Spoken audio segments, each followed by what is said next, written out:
You are listening to Lighthearted, the official podcast of the United States Lighthouse Society. My name is Jeremy D'Entremont. Welcome. I have a very special guest co-host today, writer and lighthouse enthusiast, Shalana Millard. Hi, Shalana. Hi, Jeremy. Thank you for having me on the podcast today. Oh, you're so welcome. It's so good to have you on board here. How's the weather down in D.C. where you are, Washington, D.C.? Really hot and humid, and today we had some storms roll through, so hopefully this weekend the weather will be much better and hopefully a little cooler. Yeah, it's the same here. Here in Portsmouth, New Hampshire, it was 97 a couple of days ago. It was a record high temperature, and it's raining a bit right now. It's cooling off. It's supposed to be in the 60s tomorrow, and I'm really looking forward to that. So that's enough heat for now. So I understand you've been a regular listener to the podcast for a while. Is that right? I sure have, and I love it. First of all, I love podcasts. And just to have a podcast that's dedicated to lighthouses is just amazing. So, if I'm physically going into the office, I love to download and listen to the podcast, during my commute, on the way to work. Of course, I've been working from home over the past year. So now I can listen to podcasts at home while I'm, working or doing things around the house. So absolutely. Yeah. Well, that's great to hear. That I think a lot of people kind of multitask, listen to podcasts while they're commuting or washing the dishes or whatever it might be. Podcasts are excellent for that. Obviously, you have a strong interest in lighthouses. How did you get so interested in lighthouses? The way I got interested in lighthouses was just by their structure and their beauty. I used to see in the bookstore, I used to see bookmarks with lighthouses on them. I thought, oh, those are so beautiful. And so first, just their beauty and their structure drew me in. And then the more I read about them, just a lot of the stories. What I really love about lighthouses now are the stories of the families and the lightkeepers that live, in these structures. So that's how I got interested in them. And, people used to tell me all the time, you love lighthouses so much, you actually need to start going to visit them. Yeah. That was very similar for me. I started photographing lighthouses a million years ago, or actually more than 30 years ago anyway, and then started to read about them like you did and found out how interesting the human stories are at these places. You've got some great lighthouses in the Chesapeake region, but I understand a visit to a lighthouse that's actually in New Jersey had a lot to do with kind of accelerating your interest. Which lighthouse was that? That's Absecon Lighthouse, or as she's affectionately known, Abby. She's the tallest lighthouse in New Jersey and the third tallest in the United States. And one year I was making my way to New York to see a play on Broadway. And I was with a group on a bus. And on our way to New York, we happened to stop in New Jersey, in Atlantic City. And we weren't in Atlantic City long that day, just a few hours. And so as we got off the bus, I saw a sign that said Absecon, and it was an arrow pointing in the direction of the lighthouse. And it was actually a replica of the lighthouse. And I knew that I wouldn't have time to go exploring and see the lighthouse that day because we were on a very tight schedule. And so I made a mental note that I would need to go back to Atlantic City and check this lighthouse out. And so when it was time for me to actually start visiting lighthouses, I kept saying to myself, okay, which lighthouse to visit first? And something just kept drawing me back to this lighthouse that I remember seeing the replica of in Atlantic City. And I couldn't get that one out of my mind. So I knew that Absecon needed to be the first lighthouse that I saw. And so in 2013, I went there, and actually on my 41st birthday that year, I actually climbed Absecon for the first time. Wow. And that's a lot of stairs on that one. It is, they have a great tagline, 228 steps, one amazing journey. That's their tagline. And I love it. And it's so true. Absecon is an amazing lighthouse. They have 6 landings in there. And so as you're making your way to the top, you can stop at these 6 landings and just catch your breath, read some of the signs that are on the walls, catch the different views of Atlantic City. And I'll never forget, on my first visit there, as I was making my way up the lighthouse, there were folks coming down and they would smile encouragingly and just say, the view atop makes it so well worth it. And it does. You get to the top of Absecon, and they have a group of volunteer lightkeepers. And so when you get to the top, one of those volunteer lightkeepers will be there to greet you and give you a card that says, I saw the light. Just commemorate you making it all the way to the top there. So it's an amazing lighthouse. I encourage anyone that's going to be in Atlantic City to stop by. Yeah, definitely. And I have to admit, I haven't been to that one, strangely enough. But you make me want to go there even more. It's been on my list for a while. I've seen some New Jersey lighthouses, but I just haven't been there yet. So and you will love it once you do make your way there. Mm-hmm. And the thing that I love about Absecon is you can experience it in different ways. Obviously, you can climb it during the day, but also several times during the year, they will have a full moon climb. And so I've done the full moon climb there as well. And the lighthouse just takes on a different feel at night. Oh, I'm sure. Yeah. Oh, they do. It's always great being at a lighthouse at night. When you're talking about all the stairs, it reminded me about 2 years ago, I was at Ponce Inlet Lighthouse in Florida, which has, I think it's 213 steps, so not quite as many as Absecon. But as I'm, slowly making my way up those stairs and pausing to look out the windows, pretending I'm looking out while I catch my breath, this guy ran back and forth by me like 5 times up and down the stairs. He was running up and down the stairs. And I asked him, what are you doing? And he said he was a local firefighter, and that's what he does for exercise. I think he said like 3 times a week, he runs up and down the stairs of that lighthouse 5 times. So, oh, that's a great way to get in some exercise. Absolutely. Yeah. So you have written a digital book called Journey to the Light, The Adventures of a Lighthouse Enthusiast, about your lighthouse travels, which people can get on Amazon. And I'm wondering what the experience was like putting that together. Oh, I had a really great experience putting that book together. I think often of a quote from Maya Angelou that said, if there's a book that you want to read, but you haven't found it, then you must write it yourself. And that's essentially what I did. And so the process of writing that book, I had a lot of the content together because I had started to document through several blog posts and things of that nature, some of my visits to lighthouses. And so I pulled all the content together. I think the most challenging aspect of writing that book for me was actually the formatting through Amazon. When you are self-publishing your book, you are really on your own in terms of the formatting. Yeah. And I wanted to make sure that I got it right. And really the main purpose of that book, I wanted to create something that was light and easy to read. For people like me, if I'm physically going into the office, while I'm standing at the bus stop or on the platform on the subway, I like to have my tablet with me and just have something really light and easy to read. And so that's what I wanted to replicate, which is a light, easy read that people can read if they're standing on the platforms, on the subways, or, at the bus stop. And it would be just a really light book, especially in these times as well. I think to have books that are just light and easy in tough times. And Sure. That's what I wanted to do with this book. Yeah, a really light book. I guess there's no pun intended there, right? Right. But it's well written, so you're good at that. And I'm wondering if you have any more plans to write about lighthouses. Oh, absolutely.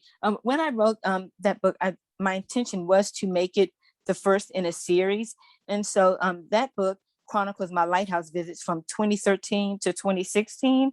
And so I need to pick up the pace on the next book in this series, but I have started that. And so my next book will pick up, my lighthouse adventures from 2017 until currently. So absolutely. Mm-hmm. Sure. And then you can keep adding more volumes on as you visit more lighthouses in the coming years. That's right. Well, again, I really appreciate your support of this podcast, and I thank you for co-hosting today. I want to tell everybody that today is July 18th, 2021, and this is episode 128 of Lighthearted. Shalana, has anything interesting happened on this date in lighthouse history? Well, yes, Jeremy. On July 18th, 1903, the Scotch Cap Lighthouse on the southwest coast of Unimak Island in Alaska went into service. It was the first light station established on Alaska's outside coast. In 1940, a new concrete lighthouse replaced the original structure. On April 1st, 1946, a massive earthquake struck the North Pacific, causing a tsunami that destroyed the lighthouse. 5 Coast Guard keepers were killed in the disaster. Yeah, it was a terrible thing. It was one of the worst lighthouse tragedies in American history. The guest in episode 76 of this podcast was Peter Kaufman, who's been researching the Scotch Cap story for years, and he's writing a book about it. I'm really looking forward to that book. It's a fascinating subject.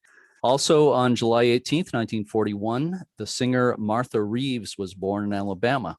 Everyone knows her from her group, Martha and the Vandellas, and their hits like Heat Wave and Dancing in the Streets. But you might not know that she spent a few years on the Detroit City Council. She once said, quote, "I will always dance in the street," unquote. So, Shalana, the lighthouse we're focusing on today is Thomas Point Shoal in Maryland. It's kind of in your neck of the woods. Have you toured that one? Oh, I love Thomas Shoal. I've never been in it, but I did have the chance to see it up close from the MV Sharps Island boat. In 2015, I did a day-long boat cruise of lighthouses along the Chesapeake, and we were on the MV Sharps Island boat. And Thomas Point was the second lighthouse that we saw that day. We got to see 5 lighthouses in the morning and 5 in the afternoon.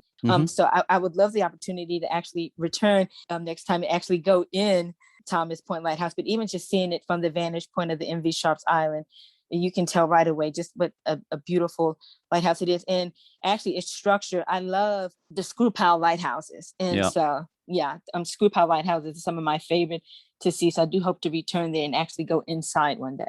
Yeah, I hope to do it too. Of course, the Chesapeake chapter of the U.S. Lighthouse Society runs tours there. We'll talk about that in today's interview shortly. But why don't we go ahead and tell people about today's guest? If you could help me out, Shalana.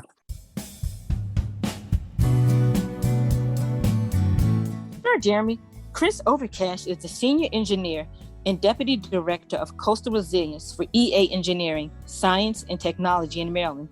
Chris has more than 20 years of experience in the fields of coastal, civil, and environmental engineering. His background includes projects in marine and coastal design, dredging, and resource management, and climate resiliency. Chris is an adjunct faculty member of the Johns Hopkins University Whiting School of Engineering, and he serves as an associate member of the Environment, Energy, Sustainability, and Health Institute. And he's also a member of the U.S. Lighthouse Society's Chesapeake chapter. Chris is also a longtime maritime enthusiast, which led him to get involved 17 years ago with the effort to preserve Thomas Point Shoal Lighthouse, the only cottage-style screw-pile lighthouse still in its original location in Chesapeake Bay. He completed an environmental assessment of the lighthouse and designed a landing dock for visitor access and tours. For many years, Chris has also organized and led volunteer days for his company's staff to help support preservation efforts. More recently, he completed a resilience study on how climate change will affect Thomas Point Shoal Lighthouse. That's largely what we talked about when I spoke with him recently, so let's listen to that conversation now. I'm speaking today with Chris Overcash, and Chris is a coastal, civil, and environmental engineer. He's been very involved in the preservation of Thomas Point Shoal Lighthouse. Thanks so much for being with me today, Chris. Yep, thanks, Jeremy. And I really appreciate the opportunity to speak with you today. Well, it's great to talk with you. And how are things in Maryland today? Well, I tell you, actually, we're right in the middle of the brood 10 cicada uprising, if you will. It's actually so loud at my house that I had to shut all the windows to be able to do the recording today. It's pretty amazing if you've never experienced it, but there's a lot of bugs flying around, and it gets very loud every 17 years.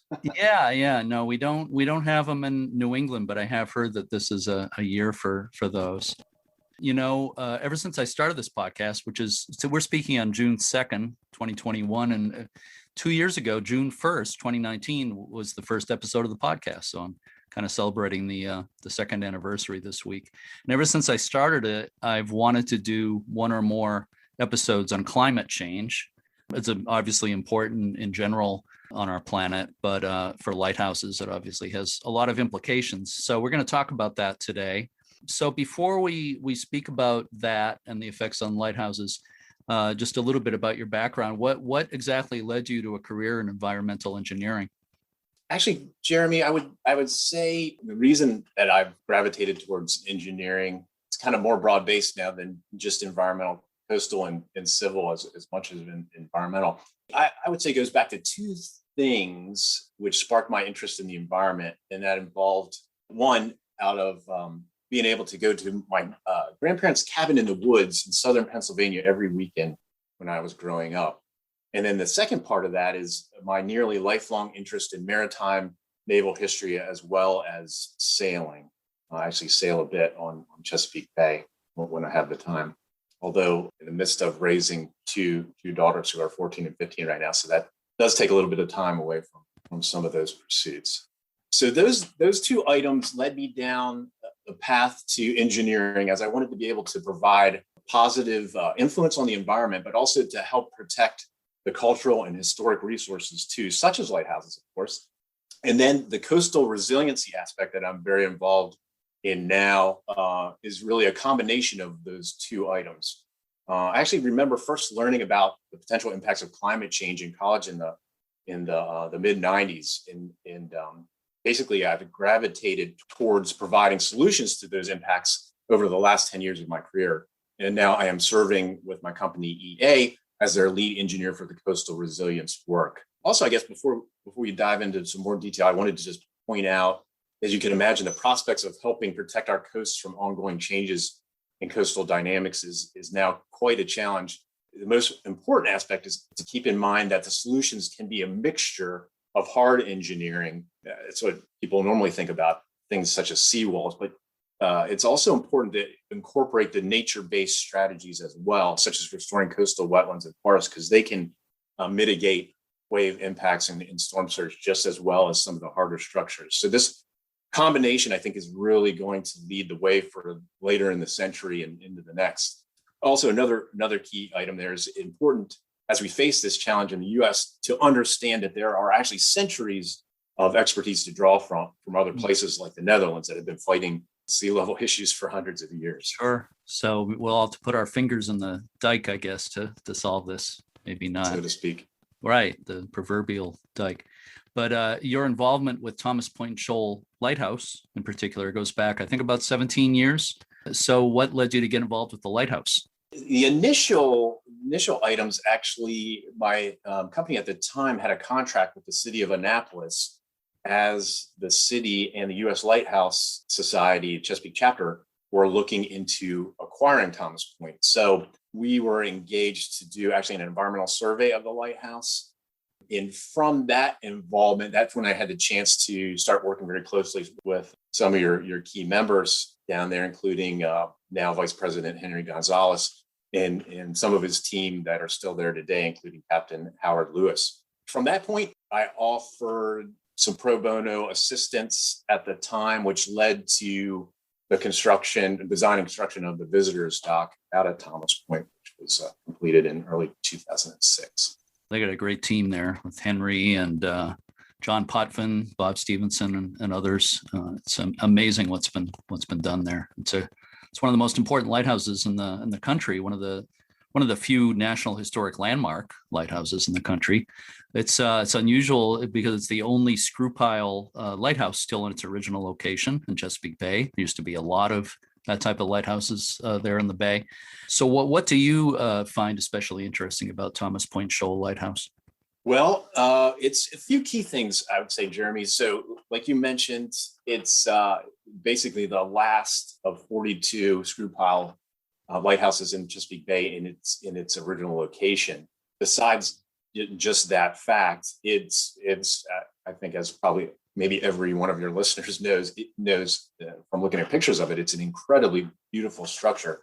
It's often said it's the most photographed site in Maryland, even though it is a mile and a half offshore. And then besides that, I mean, to me, Thomas Point is really truly the definition of coastal resilience, having this structure that doesn't, I mean, at first glance, doesn't look all that robust. And to think that it's been enduring everything that nature could throw at it for almost 150 years now is just incredible. I understand you've organized company volunteer days for the lighthouse for many years. How did that get started, and what types of work does your volunteer team do there? Actually, after the completion of the visitors dock, our team had assisted with a few other opportunities for U.S. Lighthouse Society in Chesapeake Bay, including looking at Hooper Strait Lighthouse and Craig Hill Channel Upper Range Light. Now, these didn't really work out in detail for larger projects, but it did lead to some other discussions about being able to provide some more assistance with upkeep at Thomas Point. And I believe it was Henry Gonzalez that first suggested that we could perhaps put a team together on an annual or potentially biannual basis to come out and assist. And I thought that was a great idea. We've been doing that ever since. It's usually annually. In recent years, I've been working with some of the newer team members that are just spectacular, like John Potvin, like you mentioned earlier. The structure of what we do out there is it's limited to about 15 folks at a time due to space on the lighthouse. And most often we're assisting in general maintenance, such as scraping and painting. But we have helped do some special type treatments. Actually, one of the things we did a few years ago was help to build and deploy bird spiders, which are actually devices to keep birds from landing on the roof with a wire structure. And then we've helped with some of the historic equipment, such as davits, to get those back into working order. But one other point there, and I would say that the volunteer effort that we put together with our company is not only a great way to assist Thomas Point Lighthouse with the upkeep, it is also a great way to get new folks engaged and, more importantly, excited about lighthouses in the preservation efforts, which I'm sure most of your listeners know is a challenge for any lighthouse. So this is a good way to get folks engaged. For a quick example, one person that had came out there several years ago and was bitten by the dreaded lighthouse bug, this Mandy Shinhelm, has since become lead engineer for Maryland for her company, Marine Solutions Incorporated. And she has ended up being instrumental in the latest round of grant-funded work to support the lower structures. That's just one example. Mm-hmm. And in this construct also is given the opportunity to get younger folks involved. And actually, this has included my daughters, who are now 14 and 15. And it's great to get them out there to be able to assist and to truly understand what a cultural treasure the lighthouse is. So, well, that's great. That's all great to hear. Did you call them bird spiders, the bird deterrent? Is that what you said, spiders? Yeah. So they look kind of like spiders, but it's really just wires that are tied into like a central wooden point. And those are mounted on the roof to keep the seagulls from landing. Now, sometimes they're effective and sometimes they're not. Yeah. Well, that seems to be true with all the different kinds of bird deterrents. We've had a problem with cliff swallows nesting on Portsmouth Harbor Lighthouse, my local lighthouse here. We had netting put up to prevent that. So we all love birds, but it doesn't help lighthouse preservation. They find someplace else to land or nest or whatever when you do those things. So you mentioned the visitors dock a few minutes ago at Thomas Point Shoal that you designed. What special challenges were involved with the design of a visitors dock at the lighthouse there? Well, yeah, it's a few things that stand out from when we put that together. So the biggest challenge was to create a freestanding piling wood structure dock, basically in the middle of the bay with just a gangway connection to the lighthouse. So basically lightly built and able to withstand the elements out there, just like the lighthouse. The other challenge was being able to geotechnically prove that driving the 6 piles that were necessary for the visitor dock wouldn't interfere with the screw piles that have been sitting down there for 150 years. So that was important. And it was also very important to make sure that the appearance of the visitor dock wouldn't interfere with the historic look of the lighthouse. And so one of the things we did there was to produce a rendering before it was constructed. One of my other little hobbies is I do watercolors. So I did a watercolor rendering to just show the historic trust folks that we weren't talking about something that was going to screw up the view shed out there.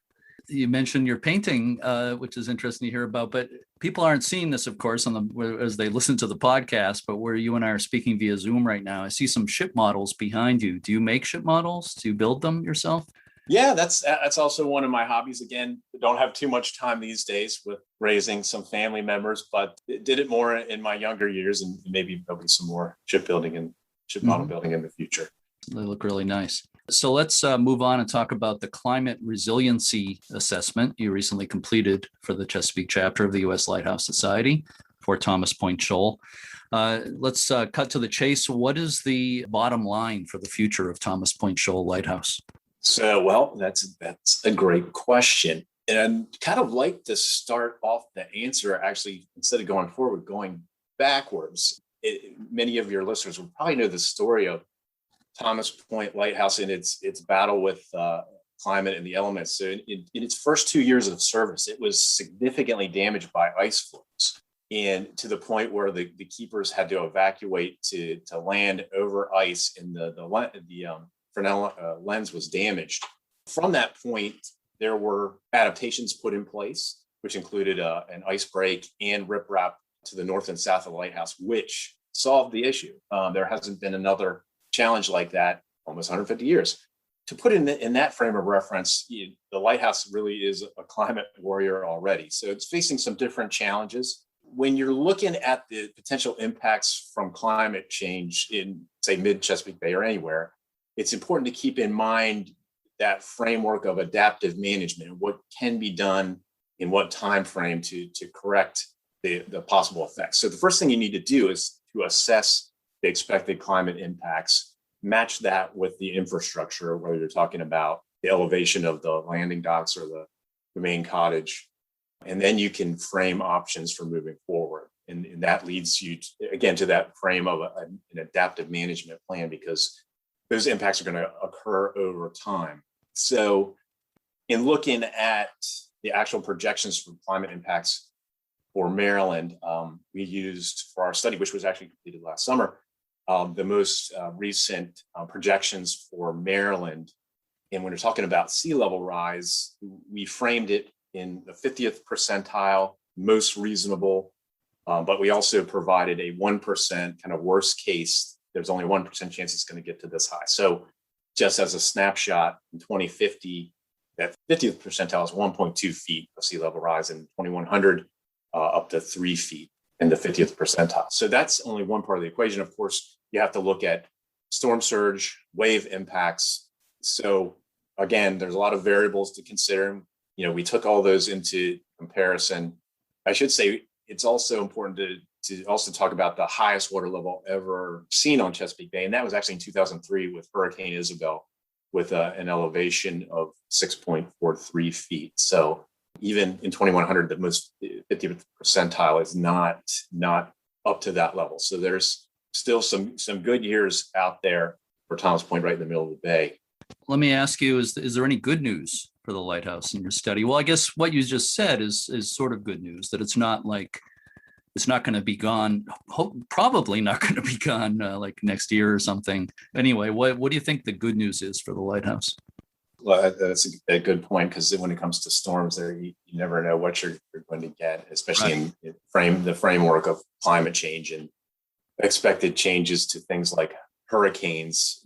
And I should kind of frame that when it comes to climate impacts, sea level rise is something that the science is still evolving, but we're pretty sure, or we can put a pretty straightforward number on it. When it comes to larger storms, such as hurricanes and in higher winds, wind gusts, periodic type storms, those are less defined. You can put a range on it where you can show the maximum, but in the case of hurricanes, for example, in the mid-Atlantic, there's a projection that there could actually be less hurricanes as we move through the century. It just may be that they would be stronger. And of course, there's other projections where there would be more, but most are trending towards a more powerful. And of course, that's going to then create storm surge issues.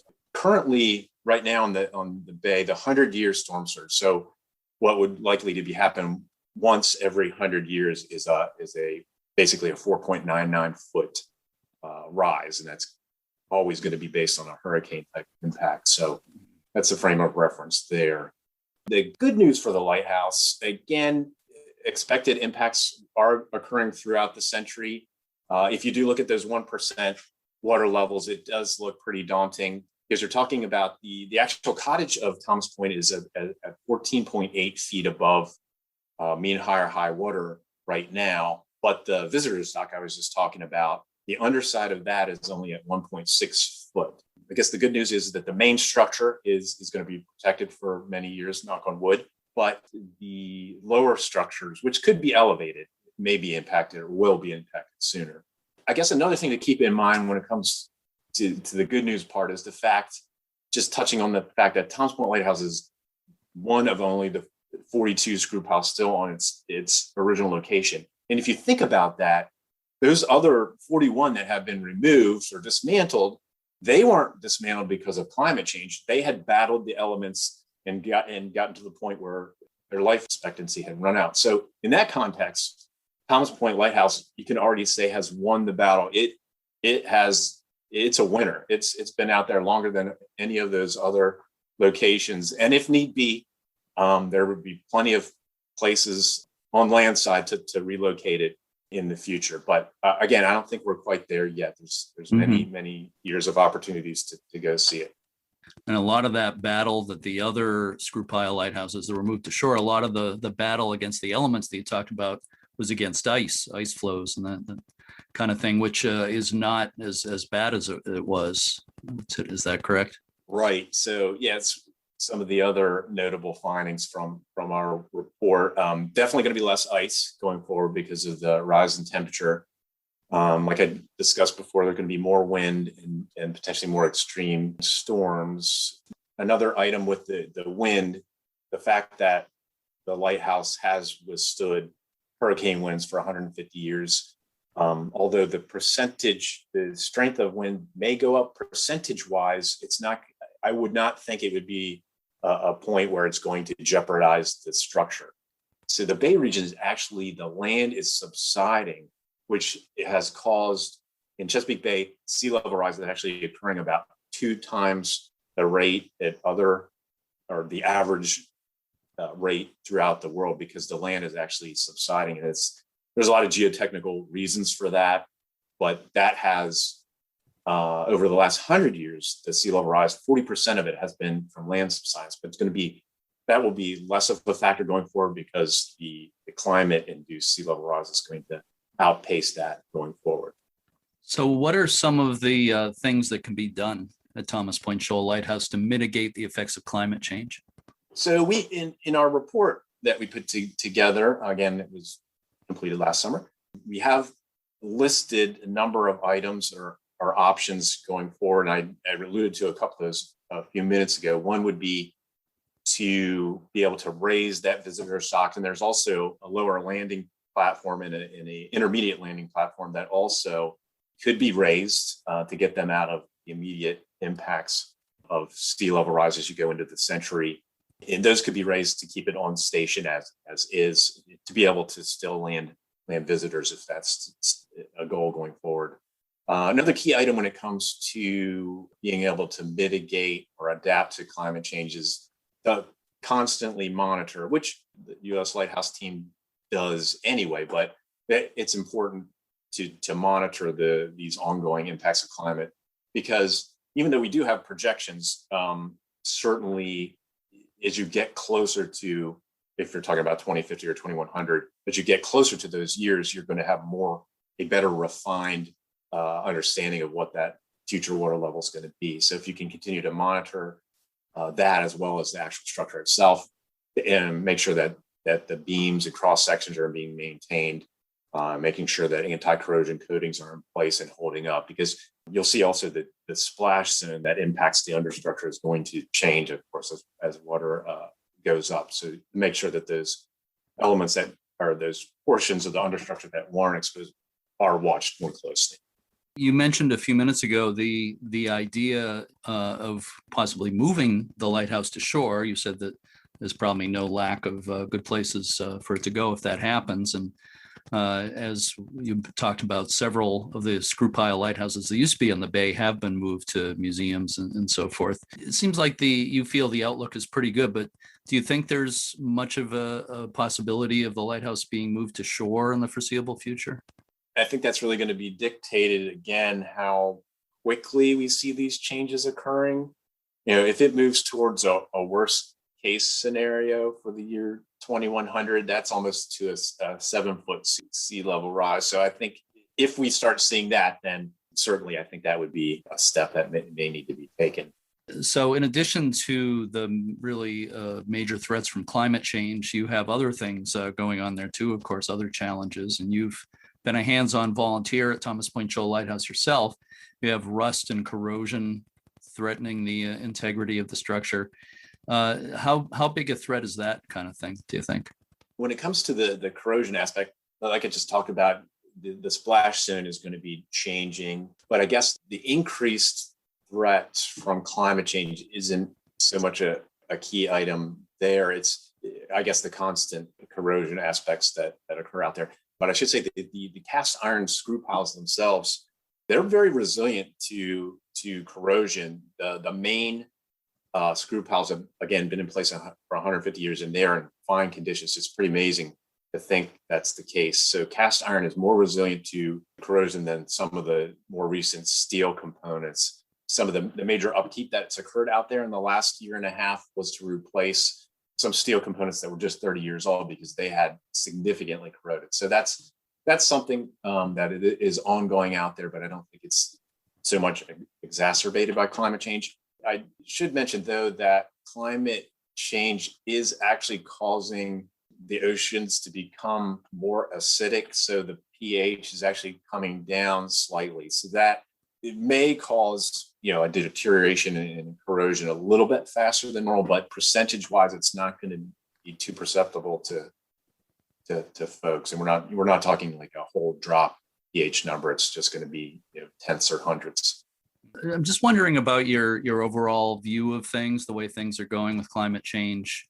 I know it's a big question, but like a lot of people, I try to monitor what's going on in the news with all that.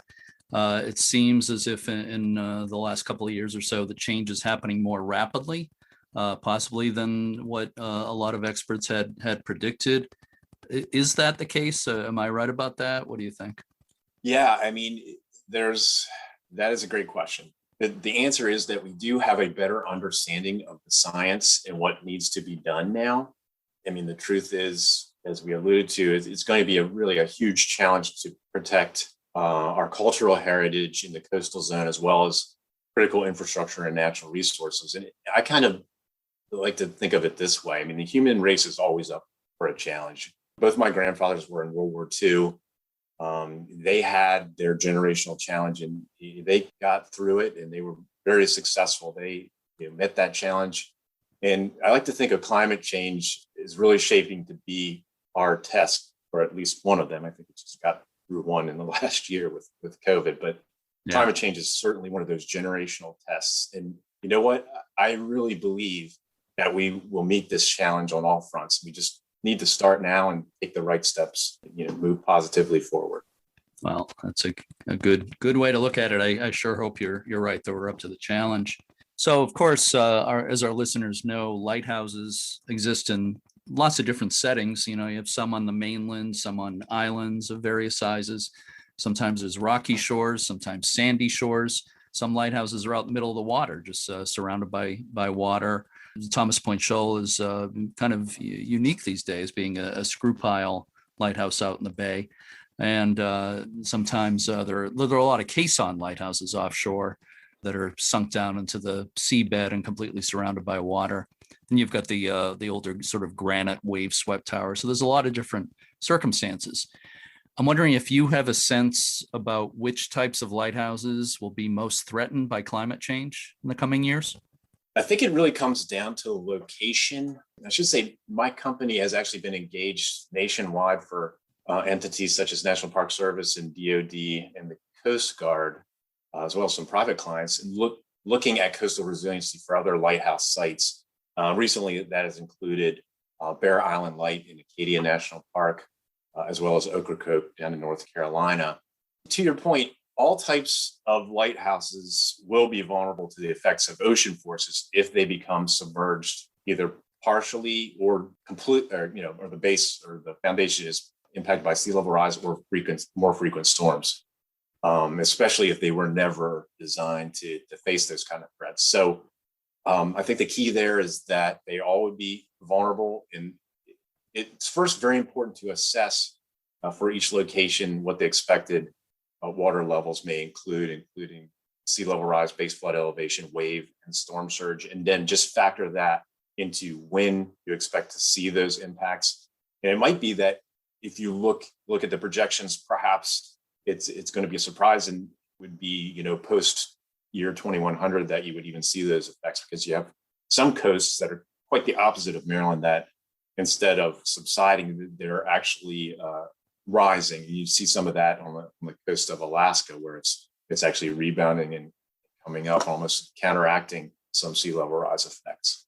I'd like to just touch on the Great Lakes. That's a big subject related to climate change too. You have lighthouses on the Great Lakes being threatened by rising lake levels in recent years, especially really the last, I think, 2 or 3 years. Is that something you've looked at as well? Yeah, actually, we've been engaged in projects in the Great Lakes, and that provides definitely a unique challenge compared to the ocean coast environment. And like you mentioned, 2019 was actually the highest recorded level on the Great Lakes, such as Lake Superior specifically. It has significantly dropped since that point.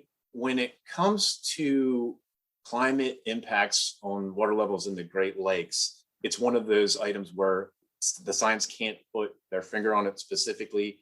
They can only say to this point that they expect water level fluctuations to be much more rapid than in the past, because on the Great Lakes, you would see trends like a 5 to 10 year trend where it would be lower and then perhaps high. This current trend for high water levels was about a 5 to 6 year trend. Mm-hmm. And so they think it's going to be much more fluctuating going forward. So that really presents a challenge for coastal design, because, for instance, to combat that very high lake level 2 years ago, there was a lot of investment out there to, shore up some of the defenses and stop some of the coastal erosion. However, it may be 20, who knows how long till it gets that high again. So you've invested that money to protect that, but it may be 20, 25 years before it even gets back to that water level again, which is the complete opposite of the ocean coastal environment, where you're going to be experiencing high tides or storm surge on an increasingly rapid framework. So yeah, the Great Lakes are definitely a challenge. We've interacted on many of the, actually for National Park Service, on many of the coastal parks there, looking at that issue. Let me ask you, from your viewpoint, do you feel that lighthouse organizations are doing enough so far to prepare for the effects of climate change? It's going to be based on specific location and organization. For instance, obviously, in the case of U.S. Lighthouse Society, the Chesapeake chapter, obviously they thought it was important enough to execute a resiliency study for Thomas Point, so they're kind of ahead of the curve. But I think that's really the key item, is to be able to get out in front of possible issues and produce or take a look at expected water levels, and then you can kind of frame if there's a potential impact. It's something that my company, I can assist with if somebody hasn't done it before, or if folks wanted to take a look at our resiliency study for Thomas Point, that certainly could serve as a template or possible framework for one of those plans. And again, I think the best step is to do that first step of planning, to be able to understand what adaptive plans may be necessary. I'm very happy to see that the team at Thomas Point Shoal is being proactive about all this. I would like to see more lighthouse organizations, think in that direction.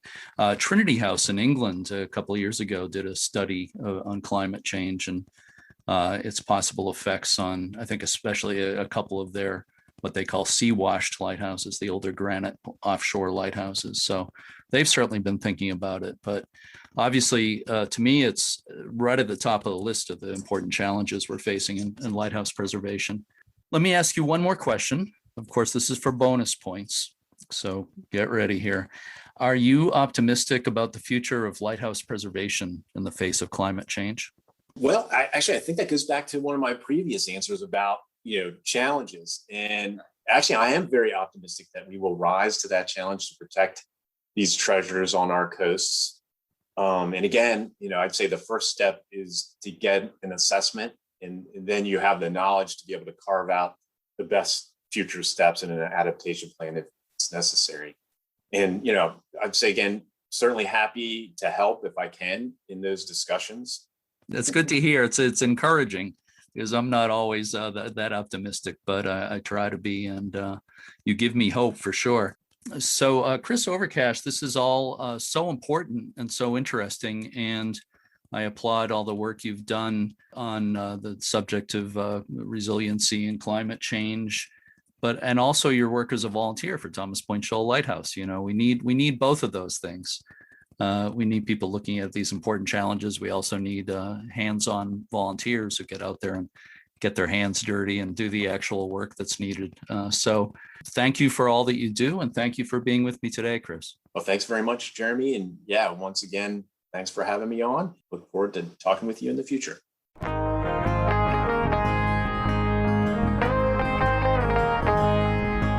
To find out more about tours to Thomas Point Shoal Lighthouse, go to uslhs.org and look for the Thomas Point Shoal link on the front page. You can also check out the Chesapeake chapter of the U.S. Lighthouse Society online at cheslights.org. That's CHESLIGHTS.org, cheslights.org. They have done amazing things there at Thomas Point Shoal. It's one of the country's great lighthouses. I plan to do more podcast episodes in the future about the effects of climate change on lighthouses in general. If anyone has any suggestions along those lines, you can always email me at jeremy@uslhs.org. So, Shalana, do you have any lighthouse visits lined up for the rest of this summer? Oh, I can't wait to get back out there for more lighthouse visits. I've missed them so much over the past year. Yeah. My last visit to a lighthouse was actually January 5th of 2020. I happened to make a return visit to Piney Point Lighthouse.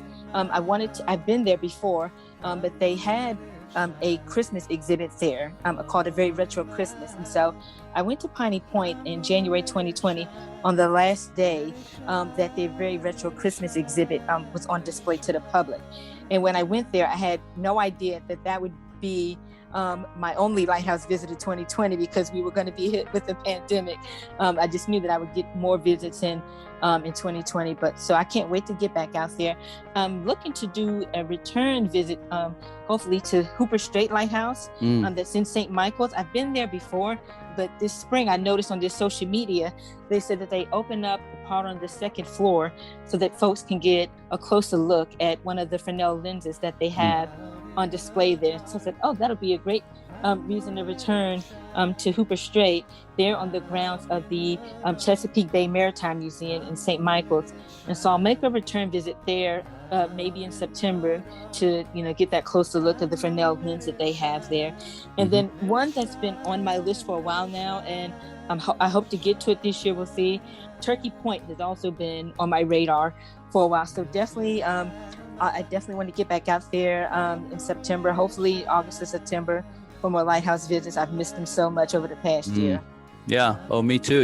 It's about the same for me. I've barely been to any since early 2020, except for Portsmouth Harbor Light, which is 10 minutes from my home here, and I'm very involved with it. I've been giving tours there lately. And Whaleback Lighthouse, which I'm also involved. I had one visit there by boat, but I'm about to do some trips coming up, including a visit to Straitsmouth Island Lighthouse off of Rockport, Mass. One that just opened for tours fairly recently. The house is all restored, so I'm looking forward to seeing that. And also Tarpaulin Cove Lighthouse, which is on Noshawn Island and the Elizabeth Islands off Cape Cod. I'm going there in a few weeks. A few of us are doing a boat trip there. It's unusual, very unusual to be open. So I've never been inside. I'm looking forward to that. So I want to remind everyone, you can learn more about tours, memberships, the Lighthouse Passport Program, and everything the U.S. Lighthouse Society offers at uslhs.org. Remember that donations support this podcast and all the preservation and education efforts of the U.S. Lighthouse Society. If you listen to this podcast using Apple Podcasts, please rate and review us. And we salute everyone out there who's working to save lighthouses and any kind of history. It's a real pleasure having you as co-host, Shalana. I really have enjoyed it. I hope we can do it again sometime. Oh, thank you so much again. I really appreciate you having me on today, and I definitely hope we can do this again. Thank you. Oh, we will. As always, thank you so much for listening, and keep a good light.